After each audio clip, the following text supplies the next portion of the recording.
to Courtney. He grabbed Courtney's ass rather than saying hello. He didn't know what to do. If he did know those two things, well, what's the third thing that could be the issue? They knew that I wanted the TPS report, and they knew exactly what it was. Well, then why didn't it happen? Well, did they know how to do it? I told you to do that, but honestly, you asked me to, but I don't know how to put a TPS report together. And I'm like, wait, you didn't get that in onboarding? Honestly, no. Oh, okay. The solution to this is training. By the way, if you're like, man, and this drives me absolutely insane. I will hear people say, these things aren't trainable. Everything is trainable. How do you think a baby learns how to do anything? How do you think humans learn things to begin with? It's just that some things take longer to train than others, and it's not even that a specific thing takes longer to train. It's just that that term has more skills underneath of it that ladder up to the larger thing. Meaning, if I say be kind has like 500 behaviors underneath of it. Yeah, it's harder to train aptitude than attitude because attitude is 500 behaviors, aptitude might be 20. Yes, it is easier to train this than that, but it's not that something isn't trainable. And this is why specificity is so important. If you don't know how to do it, what part do you not know how to do? Do you not know how to turn on a computer? Do you not know how to turn on the internet? Do you not know how to send an email? Do you know how to use Excel? No, I know how to use all that stuff. Okay, boom, underneath that, do you not know where the data is that you need to extract this from? No, I know where the data is. Okay, got it. Then once you have the data, do you not know how to format it? Yeah, I don't know how to format it. Got it. So now instead of being like, oh, this guy's an idiot, it's just like he knew how to do 8 of the 9 steps. He just couldn't do the last step. So now I could say, cool, let me show you how to format it. Done. And from here on out, when I ask you for a TPS report, this is what I'm looking for. Make sense? Yes.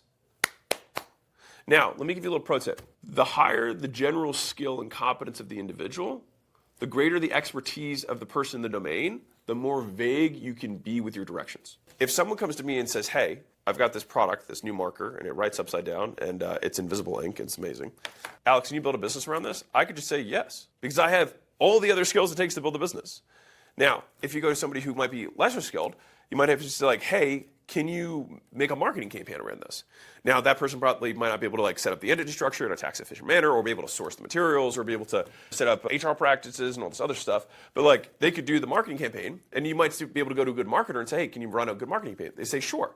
Now, if you go to a junior marketer, you'd be like, hey, can you run a marketing campaign? They'd be like, it's like, okay, can you write some emails about this? Right? We just keep chunking it down. The more skilled the person, the vaguer the instructions can be. The less skilled the person, the more specific it has to be. For anything around training, I talk about this at length, but basically document, demonstrate, duplicate, which means that I write it down, I do it in front of you do it in front of me, and then sayonara. That's how it works. So we create the list, is me doing it. I observe myself, or someone observes me doing it, puts the list down. I then do that list in front of the person. They do that list in front of me, and then we have a great day. With the TPS report, I say, hey, here are the steps for formatting. I'm going to write them down. And then I'm going to do those steps in front of them. And then I'm say, hey, let's do a second TPS report for next week. We can do it together. They do it in front of me, following the exact same steps I wrote down. They did it. Skill is transferred. And now, next time I ask for the TPS report, it'll be on time. If you want more about this trading stuff, inside of my leads book, I have a chapter on employees because you got to get them to do stuff for you. And inside, I have my very, very sexy, besides how to attract employees, methodology for on page 207, which I say how to get employees to get you leads, but it's really how to get employees to do anything. So it's step 1, document, you make a checklist. Step 2, you demonstrate, you do it in front of them. Step 3, they duplicate, they do it in front of you. So I have this in more details on page 207 and 208 in the leads book. Enjoy that. Slight recap. First, we figure out if they knew even that we wanted them to do it. Second, we made sure that they knew what we wanted them to do. And then third, it's like, okay, if they know those two, then do they even know how to do it? Now, if they do, then did they know, and this is a big one which happens all the time, is did they know when I wanted it done by?